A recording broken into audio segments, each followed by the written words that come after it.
Middle-earth is a place of rich lore and epic tales, but distinguishing between what is canon and what isn't might surprise you. Contrary to what Tolkien professor Corey Olsen believes, there is a such thing as canon in The Lord of the Rings. Tune in to hear more, and don't forget to like and subscribe. Hey everyone, thanks for tuning in to the White City Podcast. Hello. And I'm Phil Dutt. I'm Matt Vanderwoort. It's been a bit since we've done this in person. Yeah. But yeah, it's good to be back and talk some about what is canon in Lord of the Rings. Yeah, what is canon in Lord of the Rings? And what isn't canon in Lord of the Rings? Yeah. So I think that probably we can just go into kind of this like, what would you consider canon in Lord of the Rings? Yeah, so I mean, I think the easiest answer, and the one that's probably the most popular among most people, is just basically what's in the books is canon. So anything that Tolkien wrote and then got published, I mean, obviously Lord of the Rings is canon, The Hobbit is canon, the Silmarillion is canon, although it's a special case because I'll get to it. But and then it starts to get fuzzy because there's other things that Tolkien wrote and that Christopher Tolkien sort of accumulated and edited and put into different books, like the Unfinished Tales and a lot of like History of Middle Earth things, where it's kind of a gray area of, is it fully canon? Kind of when it talks on things that the other books don't cover, it's like, okay, maybe this is canon, maybe this isn't canon. It's kind of up to, in a certain extent, it's up to the person reading it. But yeah, the Silmarillion is where it kind of starts to break down, because there are bits and pieces of what Tolkien wrote that didn't make it into the Silmarillion that a lot of people, myself included, kind of want to be canon. So I think the most famous example of this is the second Doom of Mandos, which is this prophecy that Tolkien wanted, or potentially wanted, at the end of the Silmarillion, that basically describes what happens at the end of time. And Christopher Tolkien decided that it didn't really fit what he thought the vision for the Silmarillion was, so he ended the Silmarillion with a line, something along the lines of what happens in the later days, nobody knows. Whereas this prophecy is basically about, it's essentially, Tolkien's Armageddon, Ragnarok, where Morgoth comes back in from the void and raises up one last, group of armies. And the point that, to me, why I really wish it was canon, is it's in this story that Turin comes back, and he's the one that, basically he and Tulkas are tag teaming Morgoth, and then Turin is the one that finally drives Gurthang into Morgoth and kills him. And the line is something like, and thus are all the woes, or all the evils that Morgoth poured on the house of Hurin and all mankind avenged. Something like that. Personally, I think it should be, I wish it was in the Silmarillion, because I think it, and I know I've talked about this before, but it kind of is what makes Turin's story go from, wow, look at this poor guy and his terrible life, to, oh, this is like all of that suffering he went through. It's what makes him the one that kills Morgoth. Like, it's what gives him the right, basically, to do it. But again, it's like, I can't say that that's canon because it's not in any of the published works. And then you get into things like the movies and the TV show and the Shadow of Mordor video games, even, where they're clearly not canon, at least to my mind. The movies are kind of the closest, but still there are changes in those movies that are clearly not part of the original story. the Shadow of Mordor games is another one where it's somebody else's vision. Even though, like, I think I haven't had the opportunity to play those games, but they are, from what I have heard, they're pretty good. Yeah, from what I've heard, the Shadow of Mordor games are very excellent, and a lot of people like them, but they're not canon because, you know, I don't think that Shelob is a sexy lady. Yes. Yes. And then you get things like the TV show where it's a nice story, but it's clearly not a part of, like, it's not something that, you know, somebody's going to come in and watch the TV show and be like, wow, that really recontextualizes something I read in the books, because it can be an interesting character interpretation, but it doesn't actually affect the character. So, like, if you compare it to something like Star Wars, I think would be the next, like, the best example of this, because there's, like, the main media of Star Wars is the movies. And, you know, for a long time before Disney bought Star Wars, they had these ideas of, like, different levels of canon. So you had the movies are set in stone. Nothing can change what happens in the movies. And then you had, like, the books, which they are basically the second most concrete canon. And then you have comics and video games and all these different things where they all sort of affect what's going on. So something that you read in one of the books, and even now with the Disney, in the Disney era, there's a lot of this. So, like, the TV shows are a big example of what happens in the TV shows for Star Wars does affect the characterization in the movies. Mm-hmm. So, like, I think the biggest example of this is, and spoilers for Rebels and Kenobi if you haven't seen them by this point, and I guess spoilers for Return of the Jedi if you somehow have not seen it by this point. But in the Rebels show, Anakin is fighting Ahsoka, or Darth Vader fights Ahsoka at one point, who, again, is a character that's not even in the movies. And she manages to slice off part of his helmet and kind of reveal Anakin a little bit underneath. But she can't pull him out of the armor. And then at the end of Kenobi, Obi-Wan does the same thing to the other half of his mask. And outside of Padme, Ahsoka and Obi-Wan are, like, the closest people to Anakin. And it kind of shows that these people can get to him, but they can't pull him out. And it's only at the end of Return of the Jedi when Luke, his son, who is the, you know, his last connection to Padme, the person he loved the most, he's the one that can take the helmet off and actually pull Anakin out of the Darth Vader persona.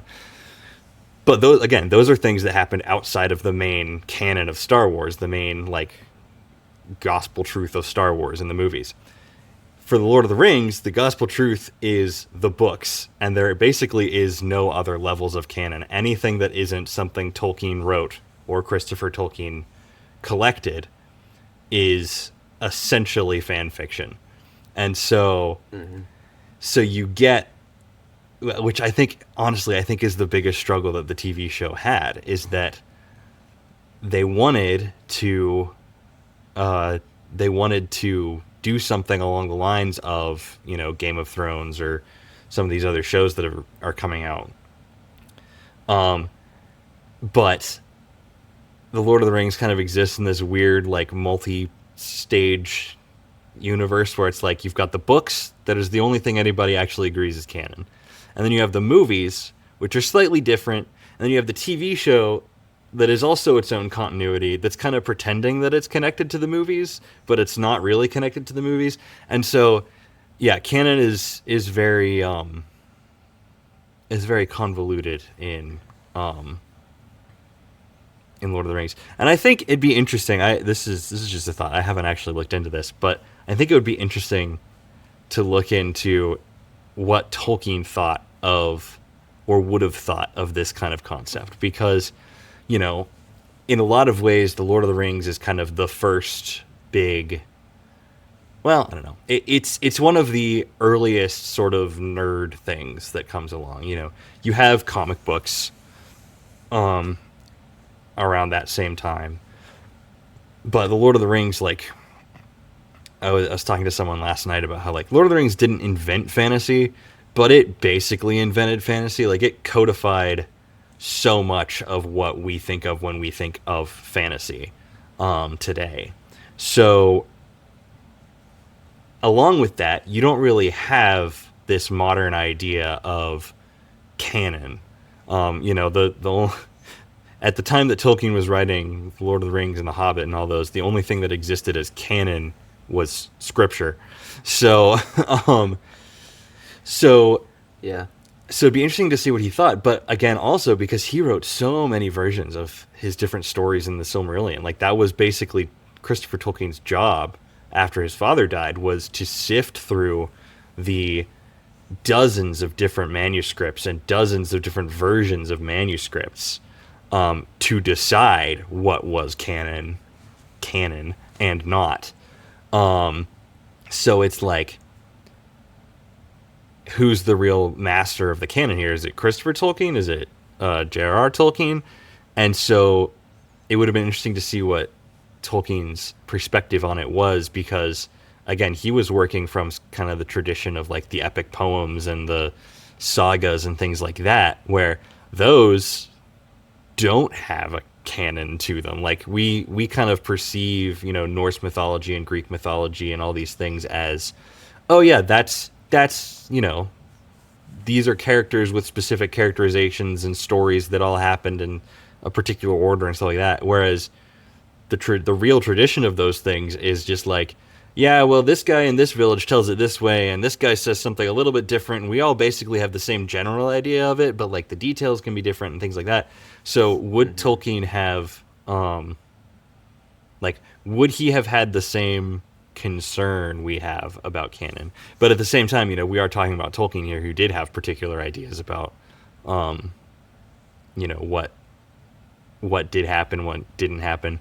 I think one interesting thing is, again, I read this somewhere and I cannot remember where I read it, but Tolkien basically said that if they made a movie of the Lord of the Rings, which he thought would be a bad idea, but he said if they did do this, they can totally skip the Battle of Helm's Deep. So, like, does that mean that Tolkien thought that was less integral to the story? Yeah. So, yeah, canon in Lord of the Rings it's in this weird limbo of, like, it's fixed. Like, I almost want to call it, like, a dead canon, because Tolkien died and no one can add anything to it that will stick as part of the actual story. And you've got all these people that are working on their own little versions of it, but so it kind of exists in that, like, on the one hand, especially the Lord of the Rings stuff is like set in stone, but then we also have all these extra writings that he had that Christopher Tolkien has published in various collections and things, where it's like, okay, so is any of that canon? So that end of it is kind of nebulous, but again, we're never going to get an answer to that. Right. So they've both passed away at this point. Yeah, so they've both passed away. Anybody. I don't think his grandson is going to be doing the same thing, although it'll be interesting to see, because his grandson, I believe, is... Well, I don't know who's actually in charge of the Tolkien estate right now. I know that Christopher's son was much more in favor of letting people use the IP than Christopher Tolkien was. The two biggest disagreements I have with Christopher Tolkien, we talked about this all the time, he and I, but the two biggest disagreements I have with him are, one, not putting that prophecy in the Silmarillion, and I might be biased because Turin is my favorite character. Yeah. And two, he kind of fell into this trap that I think a lot of people have when it comes to really adaptations of books in general, which is they have this in their head, they have this idea of the perfect, one-to-one adaptation of the book, and it's the movie and it's great, but movies and books are just such wildly different media that there are examples of movies that are basically just one-to-one adaptations of the book. I think the one that comes to mind for me always is the old BBC Chronicles of Narnia. Oh yeah. And it's like, you watch those and they're not very good. Like they have a special place in my heart. I really enjoyed watching them as a kid, but even as a kid, I was like, this is not great. Right. And I think it's because there are things that, sometimes dialogue comes across differently in a book. Like one thing, for example, that I find really interesting, and why I think audiobooks, like you can convert a book into a radio program, because in both of those you have to supply the imagination yourself, and people will speak differently. So, if somebody finds something cool, they'll be like, "Oh my goodness, guys, come look at this! I found a cool sword." Whereas, in a movie, it'll be like, "Hey guys, come look at this," and then you hold up the sword and everybody sees the sword. And so, it's just subtle differences on that level. But even like pacing is different, and just the fact that in a book you have dialogue and non-dialogue. The only words you really hear in a movie is dialogue. So different things get emphasized. Right. So, yeah, I think that Christopher Tolkien, as brilliant as he was, and as thankful I am for him and the work that he did, it's like I think he just had too high of an expectation for the movies. And I think that's kind of true across the line. Like anybody that says... high expectation for his editions that he was doing? Or? He set the bar too high for what he thought a good Lord of the Rings movie would be. Oh, okay. I think that any any author that says like my work is unfilmable, it's like I think you're right in the sense that what you put, like if you made a movie of what you put to page, it's not going to be the same. Right. But that doesn't mean the story you wrote is not a good story that should be turned into a movie. Like I think another example is the Dune movies that just recently came out. I think they're very good. I think they're almost as good as the Lord of the Rings adaptations in terms of adaptations. There are a few changes I don't like, but for a long time people said Dune was unfilmable. And it's like, well, yes, if you want exactly what's in the book, but if you want what exactly is in the book, go read the book. Adaptations have to mess with canon by their very nature, unless you're a Hitchhiker's Guide to the Galaxy, in which case the author directly stated that all versions are equally valid because it's a ridiculous story and there's a ship in it that causes the universe to warp every time it shows up. So nothing is canon and everything is canon, and your headcanon is just as valid as what's in the book. That difference is from the radio show. Yeah, that's funny. Yeah. Hitchhiker's Guide is wild. Yeah, it's I definitely agree with the whole like books of like Tolkien's books on Middle Earth definitely being the lore, and yes, and then straying from that is just tough to always split hairs.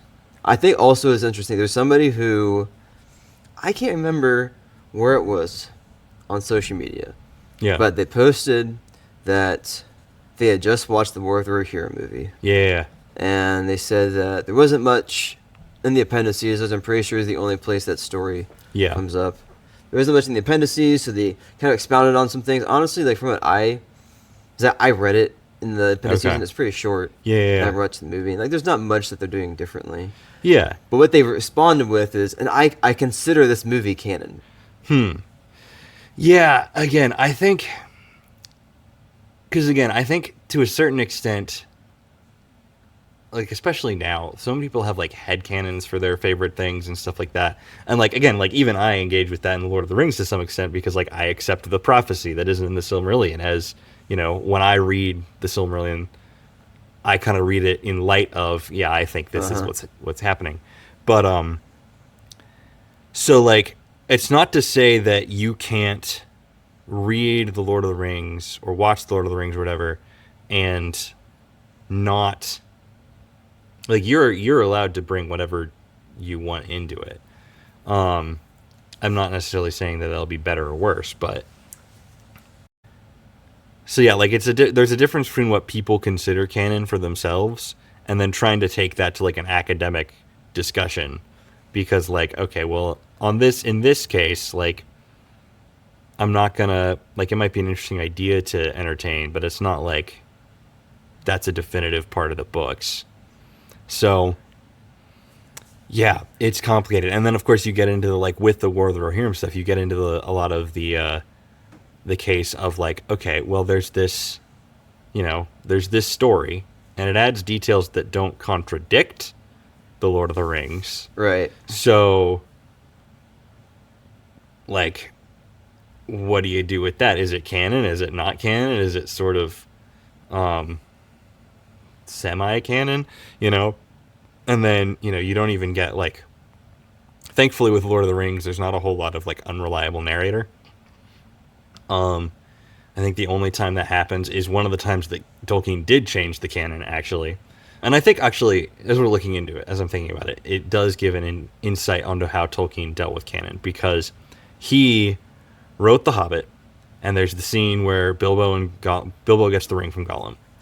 And in the original Hobbit from, like, the 30s, Yeah. the story is different. It's Right. more lighthearted. Gollum does freely give him the ring, I believe. And so there's this whole thing. Whereas, as we all know now, that story is different. And Tolkien went back and changed it in The Hobbit.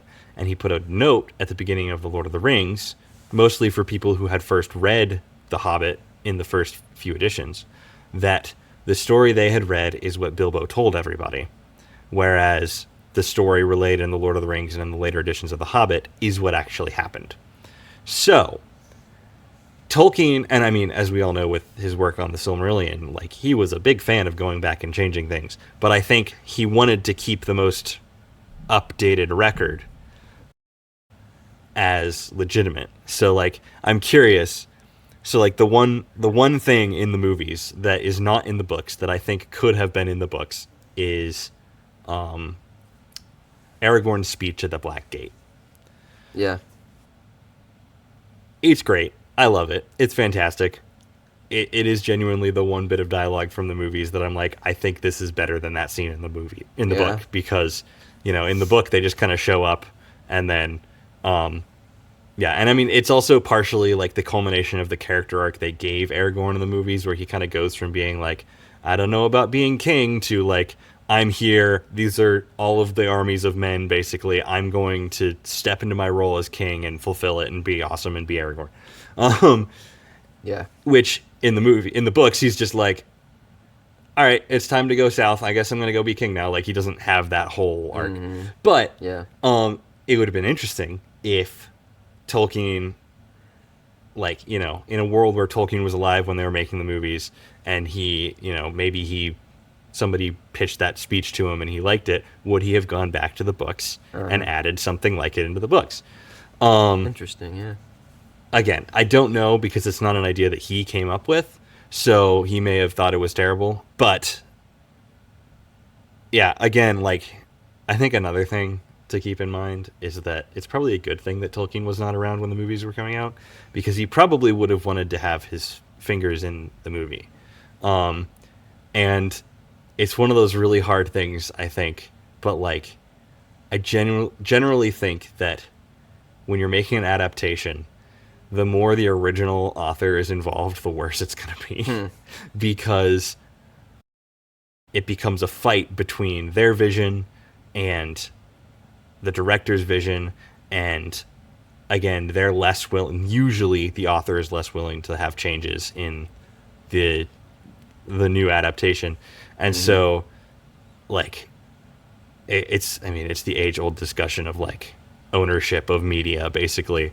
And like, once you've published something, how much do you get to control it and not? And so it's all kind of in this weird nebulous thing. But I think, yeah, again, my answer to what is canon in The Lord of the Rings is the books written by Tolkien.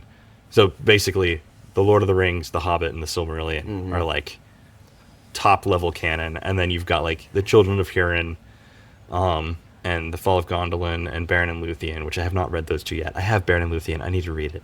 Yeah. But even Beren and Luthien is a little bit like it's kind of a bunch of different versions of the story, all presented as different chapters. So it's kind of less canon. But the short answer is the Silmarillion, the Hobbit, and the Lord of the Rings are canon. Yeah. I definitely agree. Yeah. So, one thing, I guess it's in a sense also canon related, is how like the story of Middle Earth and Lord of the Rings is being written by, well, at least the Hobbit and Lord of the Rings are being written by Bilbo and Frodo. Yes. Right. Bilbo and Frodo and Sam. Don't forget Sam. Okay. He also writes it. Yeah, so it's all a part of like the Red Book of Westmarch or something, Right. which it's Bilbo's writings, and then Frodo writes some of it, and then Sam finishes it, and then that book becomes like an heirloom of like the Wardens of the Westmarch, which are like Sam and Pippin's descendants, I think. Okay. Because their kids get married and have kids and stuff like that. And so, again, I want to say somewhere along the line, Tolkien wrote like a one-off little paragraph about how like somebody met an elf and they gave them the Red Book of Westmarch and then translated it into English. Because again, it's not like, it is supposed to be a translation. Like, Merry and Pippin and Sam, like, obviously in like their full names are like Meriadoc and Peregrine and Samwise. Yeah. But like you can go into the appendices or in the intro and he's like, those aren't actually their names. Their actual names are, and then he gives something that's like vaguely Anglo-Saxon or something like that, because he's like, their actual names are these things in their language, in the language that they were speaking. So like the Lord of the Rings it's like framing device is that it is an actual literal translation of these old texts that somebody found. I believe also the Silmarillion is part of the Red Book of Westmarch. So like so with the Silmarillion, Yeah. now wasn't it like Bilbo basically like translated something that was from Minas Tirith? Yeah, Minas Tirith or Rivendell. Because again, like the elves would have kept this history, and I guess Minas Tirith also would have had this history because they're Numenorians.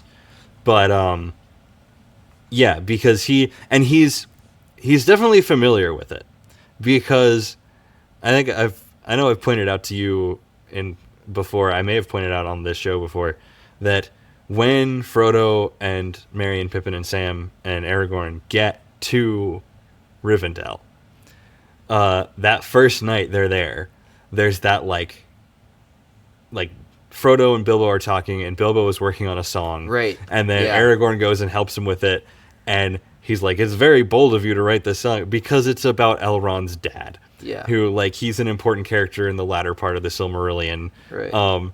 And so it's like, so he knows these stories, he's been told these stories. I mean, these are the stories that are plastered on the walls of Rivendell, and Beren and Turin are mentioned in Rivendell and in Shelob's Lair, and Elrond was there for the end of the Silmarillion. Glorfindel, who came back to Middle Earth, but he was there for a chunk of the Silmarillion. Like, he dies in Gondolin. So Galadriel, she's there the whole time. She's like a third generation elf who, lived in Doriath. Thranduil's father, at least, also lived in Doriath. So like, there's a lot of characters that were there that or they're the kids of people who were there, and so you get these stories where it's like, oh, this isn't just like, oh, these are the ancient tales of our people. It's like, this was my teenage years, and this is why I really don't like these people. So yeah, it's all, and like, reading The Lord of the Rings, I reread it around Christmas, kind of with the Silmarillion in mind. And if you read The Lord of the Rings and then the Silmarillion, they feel a little bit separated.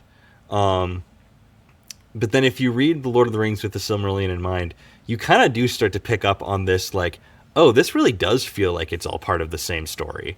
Because, especially when you get to the elven places, like all the elven cities are like, we are trying to recreate the glory of our lost kingdoms that have sunk beneath the sea.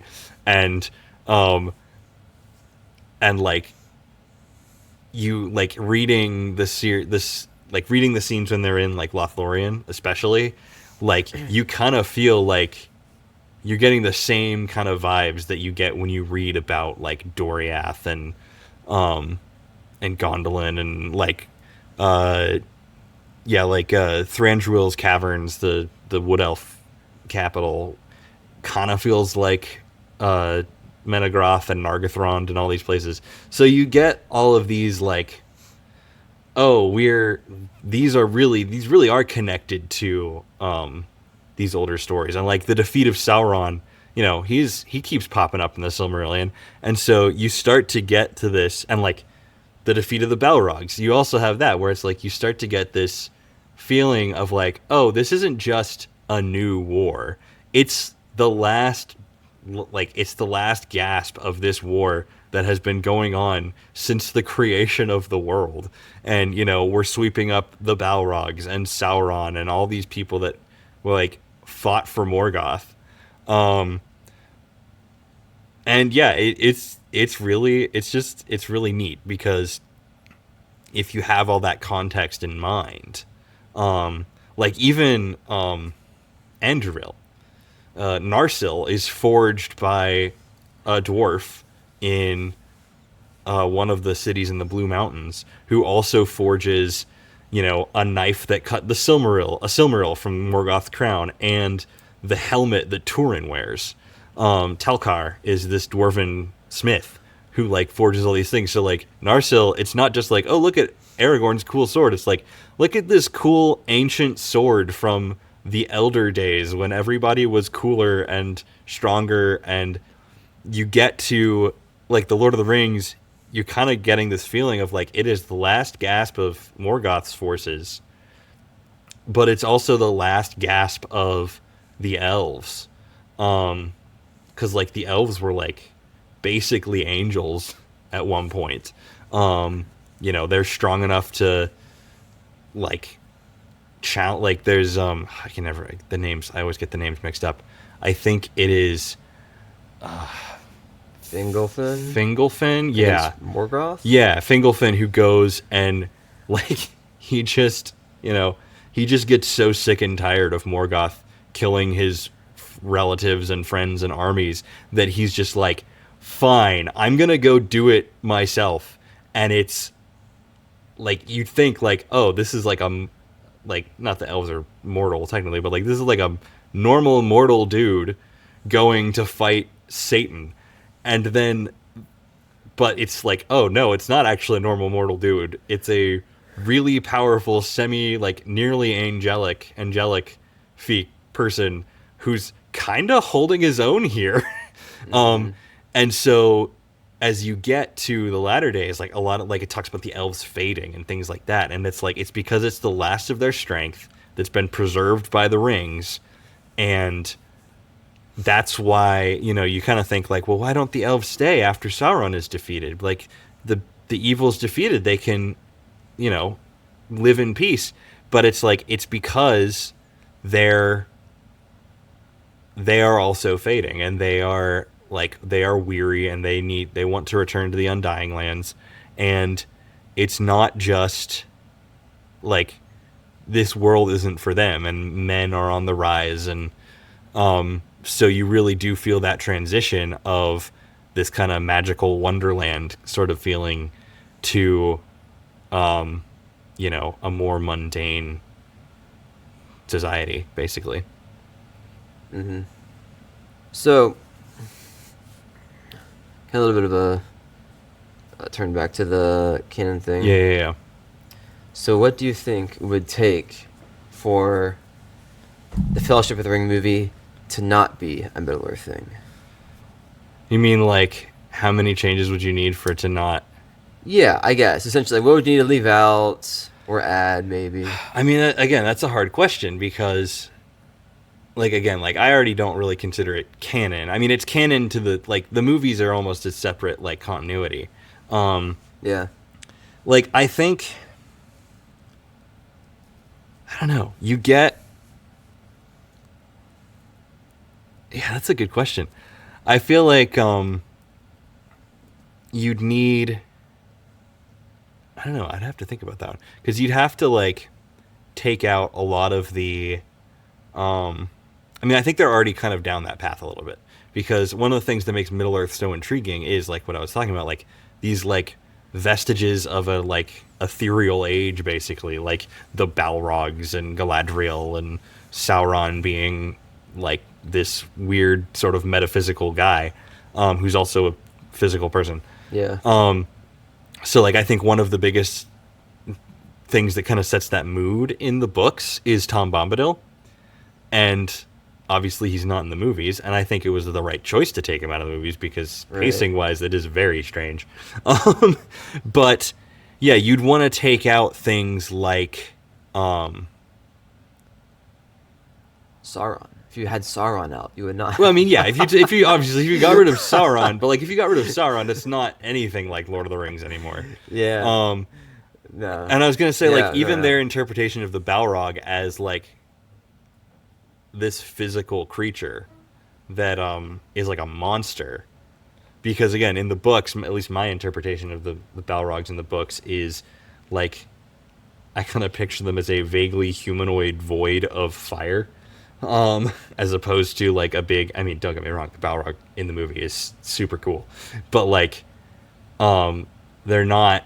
Like, they're almost described more as sorcerers than they are as, like, creatures. Like, the Balrog in the movie, you kind of get this impression that, like, oh, it's a big, massive beast. Yeah. Whereas in the books, it's like, oh, this is an ancient, evil intelligence who is malevolent and destructive, but, like, way more than we can handle. Not just because he's so raw, physically powerful, but because he is literally a spirit of fire who has been corrupted and just wants to destroy things. Mm-hmm. So, like, I think that's a part of it, and I think that's one of the things people don't like about the movies, if they don't like the movies, is that it almost feels more grounded. But yeah, again, I mean, I think you'd have to take out some of the, you'd have to take out a lot of the, like, kind of spiritual undertones of it. You know, you could get rid of Sauron. That would do it. Yeah, I mean, you'd have to, in one sense, like, the map might have to be changed, and oh, yeah. you have to change locations. Because that's another thing, too, is, like, if somebody made their own thing off of, like, Middle Earth, like, how would you do it and yet still stick in Middle Earth without using I would make a TV show and call it The Rings of Power. And, no, but, like, I mean, they're doing that, basically, because they're using all the names and the trappings and stuff, but, like, it's not the Lord of the Rings. It's not that. And again, like, I don't think there's necessarily anything wrong with that. I think it's kind of, we're in an age where a lot of people are like, they want to make their own story, but studios don't let you make new things. So they take something that exists and say, look, this is totally not, like, this is totally from this, and I'm not making my own story that I wanted to make anyways, just with the, you know, texture pack of Lord of the Rings over it. So, yeah. Like, again, I kind of feel like that is somewhat how the Rings of Power is that, like, it's character driven. I think that's a big thing, is that it's not that the Lord of the Rings doesn't have interesting characters, but it's much more narrative driven than, especially, like, the Sam and Frodo parts are very much character driven, I think, because, you know, it's basically just this entire thing of Frodo slowly getting pulled down by the ring and Sam being the most pure-hearted golden retriever in the world. But the other parts of it, like Gimli and Legolas and Aragorn and all of those, there's not really a character arc there. as much as there is like, these are these characters that Tolkien has created, and this is the quest they are on, and this is why it's important. Very much in the vein of the epic tales like Beowulf and the Ring of the Nibelung and all of the like the epic sagas, specifically like the Northern European kind of sagas, because I think you can have things like, again, it's been a long time since I've read Gilgamesh, but like Gilgamesh goes on like a character arc to some extent. He mostly just goes from being a really arrogant king to being a slightly less arrogant king who's not as bad.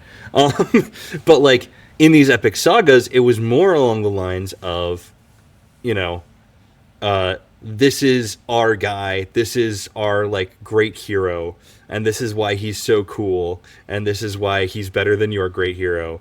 And so you get these in all the stories of like Finn McCool and Cuchulainn and Beowulf again, like. Yeah. Beowulf is a fun story. It's also just a great name. But so you have these moments of, you know, you have these heroes that are like just epic heroes. Like again, like, so a lot of these stories. So like there's a really interesting moment in Beowulf where Beowulf basically, somebody like challenges Beowulf's courage or something, and then he basically says like, oh yeah, I got slowed down by the fact that I had to fight a bunch of sea monsters in this swim I was doing in full plate armor. And it's because in that culture there was a like, a lot of people feel like that in episode is really weird, but it's kind of a thing in that, from that culture, where like you would essentially help somebody brag by saying like, well, what about this time, you know, kind of setting them up to say, well, like, oh yeah, but that may have been true, but it made me look even cooler. And so a lot of Tolkien's heroes kind of come from that realm of like these characters who are already great warriors and stuff. And then you get the character development with the hobbits, because they're just normal people that get thrust into this. And so with the show, again, I've still only seen the first season. I'm really bad about this. I need to watch the second season.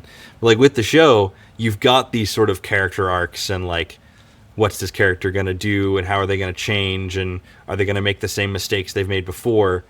And like, it doesn't really work to me. It doesn't feel like Lord of the Rings. It feels like the Lord of the Rings is supposed to feel like an epic saga. And it kind of feels to me like modern fantasy. Okay. And so I think that's kind of where you lose the Lord of the Rings-ness. Again, it's not bad. Like, I think that if you want to watch a fun fantasy show, watch The Rings of Power. Like, it's the same way I feel about The Hobbit, where it's like, it's a terrible adaptation of the book. It's just awful. But, you know, I don't mind watching it because, you know, sometimes it's fun to have a ridiculous, weird fantasy romp through a fantastical land, and it's kind of lighthearted, and like, even though, you know, like the stakes are high, but they're never like you're never really worried that they're gonna fail. And so, like, yeah, the Hobbit movies are fun to watch. You just have to ignore the fact that they're, you know, from The Hobbit. Mm-hmm. And that's kind of how I feel about The Rings of Power, is where it's just like, it's fine. I know I've said it a million times on this podcast, but it's like, it's just kind of fine. And maybe, honestly, that is kind of the most damning thing about it, is that they put all this effort into it, and it's just okay. Mm-hmm. It's not canon, though. No, it's not canon. No, for sure not. Yeah. So, like, you mentioning the myths, and all, like Beowulf and all, Tolkien pulled from. So this is also just kind of an announcement in a sense for our next episode. I am going to be interviewing with somebody who knows about that stuff. Okay. So if you want next Thursday, if you want to see, I might be. If you want to also do that, it's going to be like a. Who is it? Just to like get different people to come on, I just posted something on Facebook. Okay. So somebody from Facebook from Denmark. Oh. Yeah. Fascinating. So they speak English in a British accent. Lovely. Yeah. Just like Tolkien would have wanted. Yeah, no, Beowulf is, Yeah. is again, it's been a while since I've read Beowulf, but like a lot of those old myths are like the Ring of the Nibelung is like a lot of like it's this ring that corrupts people, it turns someone into a dragon, it's cursed. It's like, oh, that's where he got this idea from. Yeah. Because it's very clearly the inspiration for the One Ring. And like kind of the original magic ring in a lot of ways. And there's like a hero who's cursed, who's very similar to like Turin, is very similar to him, and also I might be getting these confused. There's also a Finnish story like the Kala something or other. If anyone in Finland is watching, I'm very sorry. But it's it is a there's like he's very much pulling from these stories. And very intentionally like not pulling from like Greek or Roman or French. Kind of, he did not like France. He didn't like the French language, which is a very fair take. Was King Arthur not partly French though? Yeah, that's what I'm saying. It's like, well, he does pull some from King Arthur, but like to me, he's pulling less from King Arthur and more from Beowulf and Scandinavia and that sort of thing. Like, I think that if Tolkien had been alive today, he would have been very, very much involved in like the English community, which is a linguistic community that essentially is trying to reconstruct what English would look like without French or Romance influence. Oh, okay. It's very interesting. You get some interesting people in it sometimes, but like as a concept, I find it. I mean, I like linguistics and stuff like that, and it's a really interesting look at like what would a purely Germanic English look and sound like, and like, you know, they create words for things like one of the biggest first introductions of it on the world stage was somebody wrote a scientific article essentially explaining like atomic theory in English, and so you've got words like Ymir stuff instead of uranium, because Ymir is like the sky god or the one, like an equivalent to Uranus or Uranus from Greek and Roman mythology. So like they do a bunch of stuff like that, and it's very interesting. English is, again, anytime you get into like Germanic linguistics, you can kind of run into some interesting people, but the project in and of itself is very, very cool. And I think that Tolkien would have been all about it because he loved, you know, Old English and the Celtic languages, and he I do not know the exact quote, but he said something along the lines of, "I think French is an ugly language," which was much consolation to me when I was taking French in college. But I have a love-hate relationship with French. But Tolkien, I think he would have been very, very much into that sort of, you know, the language of Rohan is basically Old English. Like, he basically uses Anglo-Saxon as the language. So that's more the stories he's drawing on. I'm sure there is. I mean, again, it's not that he didn't like King Arthur. He famously translated, like, one of the translation I have of Sir Gawain and the Green Knight is from Tolkien. Yeah, so Tolkien is I'm sure King Arthur's influence is there. It's just more of his influence was from like the Scandinavian, Germanic, those sorts of stories. So yeah, that's cool. I mean, definitely with like Tolkien, there's a ton of different stuff out there you can read about him. Yeah, and there's and the lore and figuring out stuff too, and but it's neat. It's good to actually have some works that he published. Yeah. Even though he was pretty perfectionist when it came to all of that. Yeah. So, thanks everybody for tuning in. Yeah, thank you. And we'll catch you for our next episode next week. All right. Bye.